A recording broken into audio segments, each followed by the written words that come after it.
అదే RTV app వార్తల్ని క్షణాల్లో చదివే అవకాశం ఉంటుంది. ఒక న్యూస్ పేపర్, ఒక టెలివిజన్ ఛానల్ మీ చేతుల్లో ఎప్పుడూ ఉంటాయి. ఆంధ్రప్రదేశ్లో 2024 సార్వత్రిక ఎన్నికల్లో అనూహ్య పరిణామాల నేపథ్యంలో కూటమి ప్రభుత్వం బరిలో దిగి ఈరోజు అధికారంలోకి వచ్చింది. కాంగ్రెస్ ప్రభుత్వం దశాబ్దాల కన్నా తర్వాత ఆంధ్రప్రదేశ్లో ఆదరణ నోచుకుంటున్నటువంటి ఆశలు షర్మిలా రూపంలో పీసీసీ అధ్యక్షులుగా ఆమె బాధ్యతలు చేపట్టడం మాత్రం కాంగ్రెస్ వాదులందరూ కూడాను ఆశకి ఎదురు చూశారు. కాకపోతే ఆమె పీసీసీ పగ్గాలు చేపట్టినప్పటికి కూడా కాంగ్రెస్ పార్టీ కనీసం బోని కూడా కొట్టలేనటువంటి పరిస్థితి. రాష్ట్ర విభజన ద్రోహిగా ఉన్న కాంగ్రెస్ పార్టీకి దశాబ్ద కాలం తర్వాత పొరుగు తెలుగు రాష్ట్రమైన తెలంగాణలో అధికారం కట్టపెట్టిన ప్రజలు మాత్రం ఆంధ్రప్రదేశ్లో హక్కును చేర్చుకోవడానికి మాత్రం ఎవరు కూడా సుముఖత తెలియజేయడంతో కాంగ్రెస్ పార్టీ మరోసారి కనుమరుగైంది. ఇటువంటి పరిణామాలు చోటు చేసుకునే నేపథ్యంలో దేశంలోనే ఇండియా కూటమిగా ఈరోజు ముందుకు దూసుకుపోతున్న ఆంధ్రప్రదేశ్లో మాత్రం కాంగ్రెస్ పార్టీ మనుగడని ఎట్టి పరిస్థితుల్లో కూడా కాపాలనే ఉద్దేశంతో కేంద్ర మాజీ మంత్రి సీనియర్ కాంగ్రెస్ నేత చింతామోహన్ ప్రస్తుతం అంతా ఉన్నారు. కాంగ్రెస్ పార్టీకి పూర్వవైపు వచ్చేందుకు వారు ఎటువంటి ప్రయత్నాలు చేస్తున్నారు? ప్రస్తుత పరిణామాల నేపథ్యంలో ఆంధ్రప్రదేశ్ కూటమి ప్రభుత్వం కొలువు తీరిన తర్వాత 100 రోజులు పూర్తయినా కూడాను ఆ పరిపాలనపై ఆయన తాలూకు అభిప్రాయం ఏంటో అడిగి తెలుసుకుందాం. చూస్తే కనుక కాంగ్రెస్ పార్టీ 2024 సార్వత్రిక ఎన్నికల్లో పీసీసీ పగ్గాలను దివంగత నేత వైఎస్ రాజశేఖర రెడ్డి కుమార్తె చేపట్టిందన్నటువంటి ఒక సంకేతం మాత్రం ఆంధ్రప్రదేశ్ ఎట్టి పరిస్థితులు అసెంబ్లీలో కాంగ్రెస్ పార్టీ ఎమ్మెల్యేగా ఎవరో ఒకరు ఉంటారని ఆశపడ్డారు. ఎందుకు ఈ పరిణామం చోటు చేసుకున్నారు? అంతటి మహానేత కూతురుగా ఈరోజు పీసీసీ పగ్గాలు చేపట్టుకోవడం కాంగ్రెస్ పార్టీని మళ్ళీ లైమ్లైట్లో తేడానికి ఏ లోపాలు ఆటంకం నిలిచాయి? ఆంధ్రప్రదేశ్ రాష్ట్రం 2 అయిన తర్వాత కుల సమీకరణలు మారాయి. ముఖ్యంగా ఎస్సీలు, కాపులు, వాళ్ళు తూర్పు కాపులు కానీ మిగిలిన కాపులు కానీ వీళ్ళు ముఖ్యం అయిపోయారు. ఈ 2 కులాలు కాంగ్రెస్ వైపు వస్తే పూర్వవైభవం ఖచ్చితంగా వస్తుంది. అంతేగాని ఫలానా వ్యక్తి వస్తే చేసేది ఏమీ లేదు. ఈ 2 కులాలు చాలా ముఖ్యం. ఈ 2 కులాలు చాలా ముఖ్యం. ఎస్సీలు, కాపులు. ఈ కాపులు ఎస్సీలు కలిసి కాంగ్రెస్ వైపు వస్తే అనుకున్నట్టుగా 175 సీట్లకి 170 సీట్లు వస్తాయి. వాళ్ళు కానీ అనూహ్య పరిణామాల నేపథ్యంలో YSR Congress party versus TDP అనుకున్న నేపథ్యంలో టీడీపీతో జనసేన, బీజేపీ జత కట్టడమే కాంగ్రెస్ పార్టీ మరోసారి భూస్థాపితం అయిపోవడానికి కారణమని అనుకోవచ్చు. స్థాపితం ఇవన్నీ కాదా? కాంగ్రెస్ పార్టీ అంటే జనాల్లో మోజు ఉంది. కాంగ్రెస్కు ఓటేయాలని ఉన్నారు.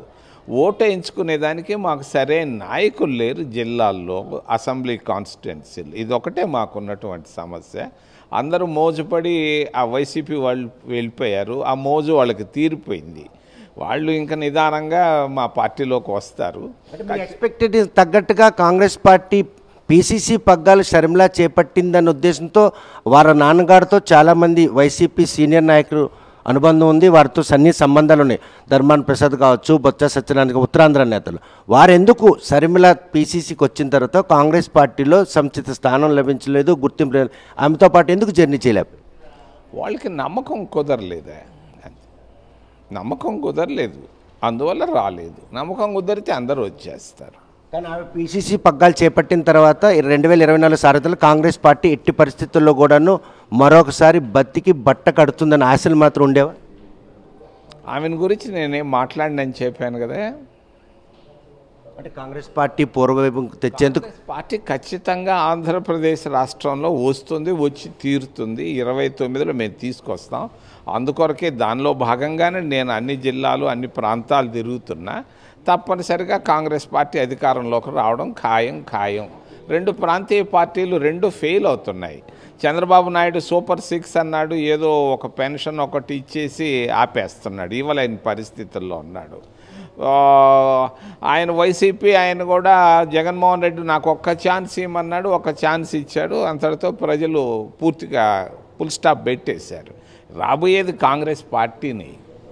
ఆ సంకేతాలు దేశంలో అయితే కనిపిస్తున్నాయి. ఎందుకంటే 2024 సార్వత్రిక ఎన్నికల్లో ఏదైతే బీజేపీ ఏదైతే ఎన్డీఏ కూటమి ఉందో 400+ అన్న ఎక్స్పెక్టేషన్ కూడా గండి కొట్టి ఈరోజు ఆంధ్రప్రదేశ్ ఎంపీలతో గవర్నమెంట్ ఫార్మ్ చేసుకున్నటువంటి డౌన్ఫాల్కి వచ్చింది. కానీ అక్కడ ఇండియా కూటమి బలపడుతున్నట్టు ఆంధ్రప్రదేశ్ లో ఎందుకు ఈ పరిణామాలు రావడం? నేను చెప్పాను కదా, చాలామందికి తెలియదు, రాజకీయాల్లో కుల ప్రభావం చాలా ఎక్కువ. ఇప్పుడు ఆంధ్రప్రదేశ్ విభజనకు ముందు, విభజన తరువాత, విభజనకు ముందు రెడ్డి సామాజిక వర్గానికి ప్రాధాన్యత ఉండేది. విభజన తర్వాత ఆంధ్రప్రదేశ్ రాష్ట్రంలో వాళ్ళు 4% ఉన్నారు.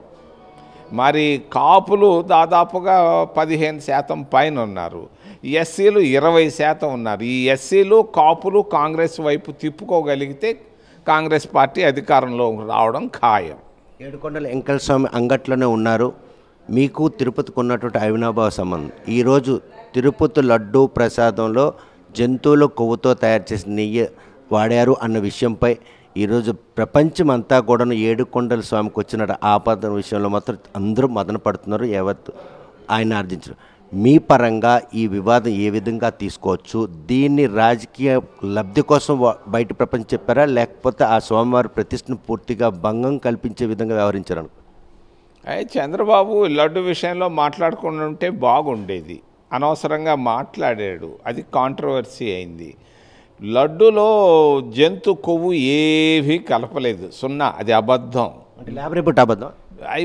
ల్యాబుల్లో ఒక ల్యాబ్లో శ్రీకాకుళంలో ఒక ల్యాబ్ ఇస్తే ఇంకొక ల్యాబ్ ఇంకోటి ఇస్తుంది. ఆ ల్యాబ్ అవన్నీ పక్కన పెట్టండి. వాస్తవం నేను చెప్తున్నా. నేనే వెళ్ళాను ఆ గోడౌన్కి, ఆ నెయ్యి డబ్బాలు చూశాను. అందులో నెయ్యి వాసన వస్తుందే కానీ దాంట్లో నా అనుమానం వంట నూనె కానీ పామాయిల్ కానీ రెండిట్లో ఏదో ఒకటి కలిపారు అనేది నా అనుమానం. అంతేగాని జంతుకు ఎట్టి పరిస్థితుల్లో కలపరు. తయారు చేసేవాళ్ళు అందరూ 100% బ్రాహ్మణులు. అక్కడ అది ఆ ప్రశ్నే రాదు. అక్కడ పనిచేస్తున్న ఉద్యోగస్తులు చాలా నిజాయితీ పరులు, భక్తి పరులు, నిలకడగలిగిన మనస్తత్వం గలవాళ్ళు. ఆ పొరపాటు జరగలేదు, జరగదు కూడా. అక్కడ ఉన్నటువంటి లడ్డు పవిత్రమైన లడ్డే, కాకపోతే ధరలు పెరిగిపోయినాయి. 25 రూపాయల లడ్డుని 50 చేశారు 20 సంవత్సరాలు 15 సంవత్సరాల నాడు. ఈ మధ్యలో ఇవన్నీ ధరలు పెరిగిపోవడం వల్ల మరి అనుకున్న నెయ్యి ధర పెరిగిపోయింది. అందుకని వాళ్ళు కల్తీ నెయ్యిని ఈ డాల్డా లేకపోతే వంట నూనె లేకపోతే పామాయిల్ ఇటువంటి కలిపారు. 300 రూపాయలకి ఎలా వస్తుందా ఆవు నెయ్యి? బయట వచ్చేసి 700 రూపాయలు ఉంటే ఇది కల్తీ జరిగింది. వెజిటబుల్ నూనెలు, అంతేగాని నాన్ వెజిటేరియన్ నూనెలు కాదు. ఈ విషయాన్ని ఇంకా కోర్టు కూడా నిర్ధారించాల్సింది. సిట్ దర్యాప్తును కూడాను నిలుపుదల చేయాలని ఆదేశాలు జారీ చేసిన తరుణంలో దీనికి స్పష్టత వస్తే ఎవరు ద్రోహైనా కూడాను ఎటువంటి శిక్ష ఉండబోతుందని చింతామోహన్ భావిస్తారు. తప్పు చేసిన ఉరేసేస్తారు. దేశం ప్రపంచం ఉడికిపోతాం దీనిపైన. వాస్తవాలు బయటకు వస్తాయి. కానీ నేను చెప్తున్నాను కదా, వాస్తవం ఏంటంటే నాన్ వెజిటేరియన్ లేదు, వెజిటేరియన్ ఆయిల్స్ ఉన్నాయి. ఇది వాస్తవం. కల్తీ చేశారు.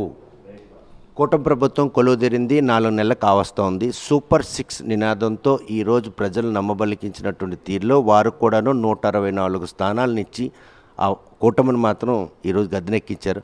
ఆ పరిపాలన విషయంలో చింతామోహన్ గారు ఏమైనా అనాలనుకుంటే? పరిపాలన బాగాలేదు. ఆయన నిన్న ఎక్కడో మాట్లాడుతున్నాడు, నేను తోక కట్ చేస్తానంటున్నాడు. ముఖ్యమంత్రి ఏంది తోకలు కట్ చేసేది ఏంది? తోకలు కట్ చేసి దానికి పశువులు డాక్టర్లు ఉండారు. ఈ కాదు, ఆయన చేయాల్సిందే నిరుద్యోగ సమస్య. దీనికి పరిష్కారం తీసుకురావాలి. రెండోది ధరలు అదుపులోకి తీసుకురావాలి. ట్యాక్సులు సరిగా చేయాలి. మరి ముఖ్యంగా ఉక్కు ఫ్యాక్టరీ ఉంది. ఆ ఉక్కు ఫ్యాక్టరీకి చంద్రబాబు నాయుడు ఒక ఫోన్ చేస్తే అది ఆగిపోద్ది. ఎందుకు ఆ సమస్యను ఇంకా పరిష్కారం చేయలేదో నాకైతే తెలీదు. ఉక్కు ఫ్యాక్టరీ ఆంధ్రుల హక్కు అని అరిసిన వాళ్ళలో కూడా చంద్రబాబు నాయుడు ఉన్నాడు. నేను కూడా చూశాను స్టూడెంట్గా. మరి ఎందుకనో ఆయన కామ్గా ఉన్నాడు. దీన్ని పరిష్కారం చేయాల్సిన పని కూడా ఉంది ఉక్కు పరిశ్రమ పైన. సూపర్ 6లో భాగంగా ఇచ్చిన ప్రతి హామీని కూడా నెరవేర్చుకుంటూ వస్తున్నాం. ఈరోజు పెంచినటువంటి పెన్షన్ మొత్తాన్ని మాత్రం 2 నెలలు కలిసి ఒకసారి ఇచ్చాం. టెన్షన్గా అనుకున్న ప్రకారంగా ఒకవేళ 1వ తేదీ ఆదివారం పడితే శనివారమే పెన్షన్ పదిన ఒక బృహత్తర కార్యంగా ముందుకెళ్తుంటే కేవలం కావాలనే బురద జల్లుతున్నారు కూటమి నేతలందరూ ఆరోపిస్తున్నారు. వాస్తవం ఆ పెన్షన్ పెద్ద గొప్ప సంగతి కాదయా. కాంగ్రెస్ పార్టీ స్టార్ట్ చేసింది. ధరలు పెరిగినందువల్ల ఈ ధరలు కూడా ఇది కూడా పెరిగింది. దానికి వాళ్ళు ఏదో చప్పట్లు కొట్టుకోవాల్సింది ఏమీ లేదు. ఇంటింటికి పోయి ఊరూరికి పోయి నేను పెన్షన్ ఇచ్చానని ఊరికే తమాషా చేస్తున్నాడు. చంద్రబాబు నాయుడు చేయాల్సింది ముఖ్యంగా నిరుద్యోగ సమస్య, ట్యాక్సులు, ధరలు, ఉక్కు ఫ్యాక్టరీ ఇవి చూడాల్సింది. బానిచ్చి ఆయన డైవర్ట్ అయిపోతున్నాడు. ఊరికే సమస్యల దగ్గర నుంచి పక్కకెళ్ళి ఏదో చేస్తున్నాడే కానీ అసలు సమస్యల్లోకి రావాలి. 120 ఏళ్ళ తర్వాత ఈరోజు విజయవాడకు ఒక పెద్ద విపత్తు ఉంది. ఆ విపత్తును అధిగమించలో రేయింబవళ్ళు శ్రమించి వారిని ఆదుకునే రీతిలో కూటమి ప్రభుత్వం సక్సెస్ ఫెయిల్ కష్టపడి పని చేశాడు చంద్రబాబు. దానికి నేను అభినందిస్తున్నాను. అంటే ఆ తప్పిదానికి గత ప్రభుత్వం కారణంగా చెప్పుకోవచ్చా? ఇక్కడ కూడా ఇరిగేషన్ సంస్థలు, ఇరిగేషన్ ప్రాజెక్టులకు ఎక్కడ కూడా మినిమం మెయింటెనెన్స్ ఈరోజు బుడమేరు వాగు పొంగడం, విజయవాడ వాసులు ముంచేయడం, ఈ పరిణామాలన్నీ కూడా వైసీపీని ఏ విధంగా ఆపాదిస్తుంది? ఒక మాట చెప్పనా, అంతకుముందు మీడియం ఇరిగేషన్ అని ఒకటి ఉండేది, తర్వాత మైనర్ ఇరిగేషన్ అని ఉండేది. ఈ 2 డిపార్ట్మెంట్లు క్లోజ్ చేసేసారు. ఏదో పేరు పెట్టేసి అంత ఉన్న డబ్బంతా అక్కడికి తీసుకెళ్తున్నారు పోలవరానికి. పోలవరం ప్రాజెక్టు పక్కన పెట్టేసి ఇగో మైనర్ ఇరిగేషన్లు, మీడియం ఇరిగేషన్ ప్రాజెక్టులు టేకప్ చేస్తే మంచిది. కేంద్ర ప్రభుత్వం ఈరోజు రాష్ట్రానికి ఔదార్యంగా అమరావతి నిర్మాణానికి 15,000 కోట్లు, పోలవరం ప్రాజెక్టుకు పూర్తిగా బాధ్యతలు తీసుకోండి. ఈ పరిణామాలన్నీ ఆంధ్రప్రదేశ్కి పూర్వవైభవం వచ్చే అవకాశం ఉంది. లేకపోతే విభజన ఆంధ్రప్రదేశ్ తర్వాత దశాబ్ద కాలంగా రాజధాని లేనటువంటి ఆంధ్రప్రదేశ్ని ఈరోజు మంచి రోజులు వచ్చాయి అనుకోవచ్చు. రాష్ట్రానికి మంచి రోజులు వచ్చాయో లేదో నాకు తెలీదు. చంద్రబాబు మాత్రం అతను అదృష్టవంతుడు, సూపర్ అదృష్టవంతుడు. రాజకీయం అంతా భారతదేశ రాజకీయం అతని చేతుల్లోకి వచ్చింది. ఈరోజు ఏమైనా చేయాలనుకుంటే చేయొచ్చు, చేయలేకపోతే చేయకపోవచ్చు. ఈరోజు 3 పార్టీలను కలిపినటువంటి ఘనత ఆర్జించి ఆంధ్రప్రదేశ్లో కూటమి ప్రభుత్వ స్థాపనకి కీలక రోల్ పోషించినటువంటి 100 స్ట్రైక్తో పోటీ చేసిన అన్ని స్థానాలకి పవన్ కళ్యాణ్ డిప్యూటీ సీఎంగా సక్సెస్, లేకపోతే సినీ నటుడిగా ఆయనకి చరిస్మా ఉంది. ఆయన గురించి నేనేం మాట్లాడినా, కొత్తగా వచ్చాడు రాజకీయాల్లోకి, చూద్దాం, ఇంకా కొంచెం టైం ఇద్దాం. 100 రోజులు ఆయన తాలూకు పరిపాలన సరళి చూశారు. లడ్డూ ప్రసాదంపై వచ్చిన వివాదానికి ఆయన ఈరోజు తనదైన శైలిలో పశ్చాత్తాప దీక్ష కూడా 11 రోజులు చెప్పి నిన్న దీక్ష కూడా విరమించారు. ఆయన్ని అంటే డివోట్ యాటిట్యూడ్లో కానీ ఆంధ్రప్రదేశ్పై ఏ చిన్న తప్పు వచ్చినా కూడాను తనదైన శైలిలో స్పందిస్తున్న డిప్యూటీ సీఎం హోదాను కూడా పక్కన పెట్టి ఆయన మా చిరంజీవి తమ్ముడు. ఆయన చిరంజీవి ఎమ్మెల్యేగా నేను ఎంపీగా ఉన్నా. వాళ్ళ గురించి నేను ప్రస్తుతానికి పవన్ గురించి మాట్లాడినా. ఆయన పనితీరుకి ఎన్ని మార్కులు? మార్కులు కూడా నేనేం ఎగ్జామినర్ కాదు. ఒక సీనియర్ పొలిటీషియన్గా అప్కమింగ్ లీడర్ ఆయన గురించి మాట్లాడి వెయిట్ చేద్దాం. తొందరపడాల్సింది ఏమీ లేదు, చాలా టైం ఉంది ఇంకా.